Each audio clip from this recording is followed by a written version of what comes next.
Social मीडियावरचे followers बघून काम देण्याच्या मुद्द्यावर अनेक कलाकार व्यक्त होताना दिसतायत.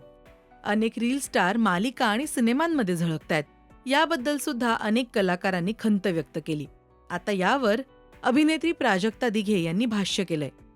अभिजात मराठीला दिलेल्या मुलाखतीत प्राजक्ता दिघे म्हणाल्या, पूर्वी आम्हाला आमची कामं बघून दुसरी कामं मिळायची. मला कधीच एकही फोन नाही करावा लागला. पण आता तुमची ब्लू टिक बघून, तुमचे फॉलोअर्स बघून तुम्हाला कामं मिळतात. खूप वाईट वाटतं जेव्हा हेच ब्लू टिकवाले फॉलोअर्स असलेले सेटवर येतात, तेव्हा त्यांना एक धड वाक्य बोलता येत नाही. तुम्ही रील करता ते वेगळं आणि मालिकेत काम करणं वेगळं, असंही प्राजक्ता दिघे यांनी म्हटलं. ठरलं तर मग ही मालिका सध्या चर्चेमध्ये आहे.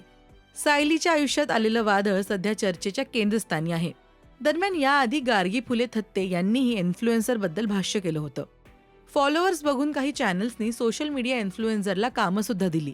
पण ते कलाकार नाहीत, ते स्टार आहेत. खूप जण म्हणतात आम्ही कंटेंट करतो, त्यांची मेहनत नाहीये का? मी म्हणेन आहे तुमची मेहनत. पण अभिनय हा मुद्दा जेव्हा येतो तेव्हा कलाकाराची 10-10 वर्षांची मेहनत असते. दरम्यान प्राजक्ता दिघे यांनी आजवर विविध मालिका आणि चित्रपटांमध्ये आपल्या अभिनयाची छाप सोडली आहे.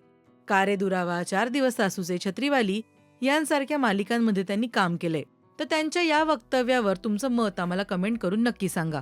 मराठी टेलिव्हिजन विश्वातील बातम्या, अपडेट्स आणि गॉसिपसाठी तुम्ही सबस्क्राईब करा राजश्री मराठी शोबज.